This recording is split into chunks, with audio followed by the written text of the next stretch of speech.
হাওর, বিল আর নৈসর্গিক সৌন্দর্যের লীলাভূমি কিশোরগঞ্জ একসময় বৃহত্তর ময়মনসিংহের একটি মহকুমা ছিল।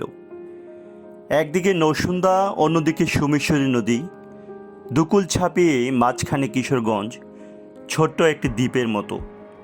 সবুজ শ্যামলিয়া ঐতিহাসিক স্থাপত্যে, সংস্কৃতিতে, আর এখন যুক্ত হয়েছে ভাটির দেশ কিশোরগঞ্জ পর্যটন কেন্দ্র হিসেবে। অষ্টাদশ শতকে নবাব সিরাজউদ্দৌলার কাছ থেকে কিশোরগঞ্জের প্রসিদ্ধ মসলিন নির্মাতা কৃষ্ণদাস বসাক ৩২ পরগনার জমিদারি লাভ করেন। এর সাথে প্রামাণিক উপাধিও পান। আর সেই প্রয়াত কৃষ্ণদাস প্রামাণিকের ষষ্ঠ ছেলে নন্দকিশোরের কিশোর ও তারই প্রতিষ্ঠিত স্থানীয় হাট বা গঞ্জ যোগ করে কিশোরগঞ্জের নামকরণ করা হয়। কিশোরগঞ্জ মহকুমা হিসেবে 1860 সালে এবং জেলা হিসেবে 1984 সালের 1 ফেব্রুয়ারি প্রতিষ্ঠা লাভ করে। এ জেলার আয়তন 2557 বর্গ কিলোমিটার। বর্তমানে এই সংসদীয় আসন 6টি, উপজেলার সংখ্যা 13টি এবং 8টি পৌরসভা রয়েছে। এর উত্তরে নেত্রকোনা, দক্ষিণে নরসিংদী, পূর্বে হবিগঞ্জ ও ব্রাহ্মণবাড়িয়া, পশ্চিমে ময়মনসিংহ ও গাজীপুর জেলা অবস্থিত। লোকজ সংস্কৃতি ও আধুনিকতায় উদ্ভাসিত একটি উজ্জ্বল ইতিহাস কিশোরগঞ্জের সংস্কৃতি। সমগ্র ভারতীয় উপমহাদেশের প্রথম মহিলা কবি চন্দ্রাবতী ও তার পিতা দ্বিজ বংশীদাসের রচনায় কিশোরগঞ্জের লোকজ ভাণ্ডারকে সমৃদ্ধ করেছে। ময়মনসিংহ গীতিকার অমর প্রেম গাথা, মহুয়া মলুয়া দস্যুকারাম, রামায়ণ ও অনেক লোকগীতির রচয়িতা হিসেবে চন্দ্রাবতী বাংলা সাহিত্যে অমর হয়ে আছেন।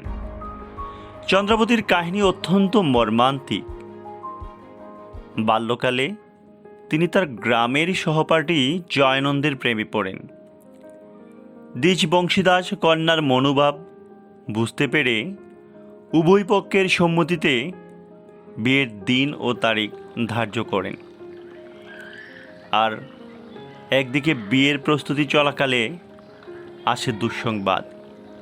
জয়ানন্দ পাশের গ্রামের এক মুসলিম মেয়ে কমলার প্রেমে পড়ে ধর্মান্তরিত হয়ে তাকে বিয়ে করেন। ছোট্টবেলার সেই প্রিয়জনকে হারিয়ে চন্দ্রাবতীর জীবন বিষাদময় হয়ে ওঠে। এই মনোবিয়োগ ব্যথায় তিনি চিরকুমারিত্ব বরণ করার সিদ্ধান্ত নেন আর ফুলেশ্বরী নদীর তীরে শিব মন্দির প্রতিষ্ঠা করে শিবের আরাধনা ও কাব্যচর্চায় মনোনিবেশ করেন। হায়রে বিধির বিধান বুঝা বড় কঠিন। যখন যোগিনী সেজেই সকাল সন্ধ্যা শিব পূজা ও রামায়ণ রচনায় মগ্ন, তখনই ঘটল অন্তিম অঘটন। প্রতিদিনের মতো চন্দ্রাবতী রামায়ণ লিখছিলেন। সেই সময় অনুশোচনায় অনুতপ্ত জয়ানন্দ এসে ক্ষমা ভিক্ষা চান চন্দ্রাবতীর কাছে। কিন্তু চন্দ্রাবতী জয়ানন্দকে প্রত্যাখ্যান করে মন্দিরের দরজা বন্ধ করে দেন। মনের দুঃখে শিব মন্দির গাত্রে শেষ বিদায় সূচক কয়েকটি কবিতার চরণ লিখে জয়ানন্দ ফুলেশ্বরী নদীতে ঝাঁপ দিয়ে আত্মহত্যা করেন। জয়ানন্দ শেষ বিদায়ের আগে লিখেছিলেন, শৈশবকালের সঙ্গী তুমি, যৌবনকালের সাথী, অপরাধ ক্ষমা করো তুমি চন্দ্রাবতী। পাপিষ্ট জানিয়া মোরে না হইলা সম্মত, বিদায় মাগে চন্দ্রাবতী জনমের মতো। মন্দির থেকে বের হয়ে জয়ানন্দের লেখা কবিতার চরণ দেখে পবিত্র মন্দির গাত্র থেকে এর চিহ্ন মুছে ফেলতে চন্দ্রাবতী পানি আনতে নদীর ঘাটে যান। কিন্তু সেখানে সেই টোলের সহপাঠী বাল্য বয়সের খেলার সাথী জয়ানন্দের মৃতদেহ ভাসতে দেখে প্রেমিক মনের ভাবান্তর হল।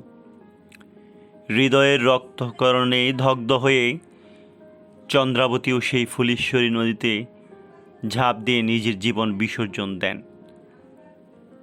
এখনও কালে সাক্ষী হয়ে দাঁড়িয়ে আছে চন্দ্রাবতীর সেই শিব মন্দিরটি। কিশোরগঞ্জের কটিয়াদী উপজেলার মসুয়া গ্রামের ঐতিহ্যবাহী রায় পরিবার আমাদের কিশোরগঞ্জের গর্ব। এই পরিবারে শিশু সাহিত্যিক উপেন্দ্র কিশোর রায় চৌধুরী ও সুকুমার রায় তাদের সাহিত্যকর্ম দিয়ে বাংলা সাহিত্য সমুজ্জ্বল হয়ে আছে। সুকুমার রায়ের পুত্র সত্যজিৎ রায় ছিলেন অস্কার বিজয়ী প্রখ্যাত চলচ্চিত্রকার এবং সাহিত্যিক। জঙ্গলবাড় কোচ রাজা লক্ষণ সিংহ হাজরাকে 1580 খ্রিস্টাব্দে পরাজিত করে বাংলার 12 ভূঁইয়ার শ্রেষ্ঠ ভূঁইয়া ঈশা খাঁ ভাটি বাংলার জঙ্গলবাড়িতে মসনদে আলা তার দ্বিতীয় রাজধানী প্রতিষ্ঠা করেন।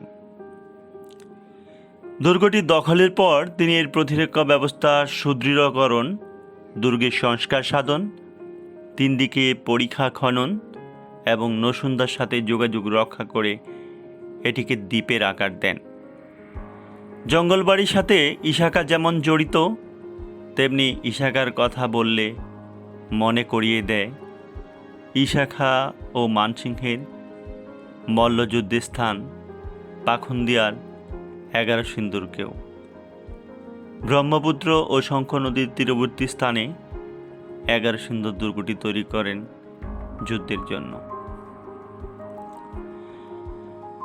বাংলাদেশের সর্ববৃহৎ ঈদের জামাত অনুষ্ঠিত হয় কিশোরগঞ্জের শোলাকিয়া ঈদগাহ ময়দান গৌরবান্বিত ও ঐতিহ্যবাহী করেছে এই জেলাবাসীকে। 1818 সালে এই মাঠে ঈদের জামাতের লোক সংখ্যা ছিল 1,25,000 অর্থাৎ 1.25 লাখ।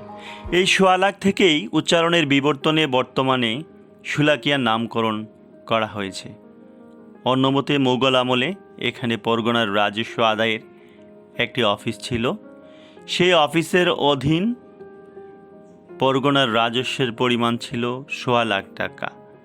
তাই অনেকের মতে এটাও নামকরণের উৎস হতে পারে। কিশোরগঞ্জের অর্থনীতি মূলত কৃষি নির্ভর। বাণিজ্যের প্রসঙ্গ আসলেই বাণিজ্যিক এলাকা হিসেবে ভৈরবের নামটি চলে আসে সবার আগে। বর্তমানে এখানকার পাদুকা শিল্প কিশোরগঞ্জের অর্থনীতিকে করেছে সমৃদ্ধ। রূপালী মাছ সমৃদ্ধ কিশোরগঞ্জে রয়েছে জলমহাল, অসংখ্য খাল, বিল, হাওর, জলাশয়। তাই মৎস্য থেকেও অর্থনীতির একটা বিরাট অংশ অবদান রাখছে। সম্প্রতি হাঁস পালনেও আগ্রহী হয়ে উঠেছেন জেলার ইটনা ও তারাইল উপজেলার বাসিন্দারা। আধুনিকায়ন এবং পরিবেশ বান্ধব যে পর্যটন কেন্দ্রগুলো গড়ে উঠেছে তা একসময় অপার সম্ভাবনা এনে দিবে এই জেলার অর্থনীতিতে।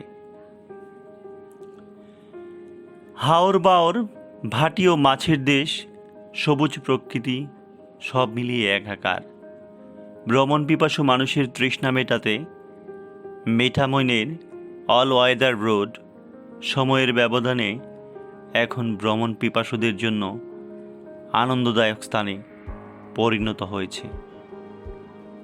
একটা সময় ভাটির রাজ্যের প্রবেশদ্বার ছিল চামটা বন্দর, কিন্তু কালের বিবর্তনে এখন বালিখোলা বাংলাদেশের বিভিন্ন অঞ্চলের মানুষকে প্রকৃতির সৌন্দর্য দিয়ে মুখরিত করে। কিশোরগঞ্জের আরেকটি অন্যতম পর্যটন কেন্দ্র হিসেবে গড়ে উঠেছে নিকলি, বেড়িবাঁধ ও ছাতিরচর। বেড়িবাঁধের দুকুল ছাড়িয়ে আনন্দ উপভোগ করতে করতে চলে যাওয়া যায় অনায়াসে। ছাতিরচরের সেই মনোমুগ্ধকর দৃশ্য রাতারগুলকেও হার মানাবে। তাই ঘুরতে আসা পর্যটকরা ছাতিরচর যেতে কেউ যেন ভুল করবেন না।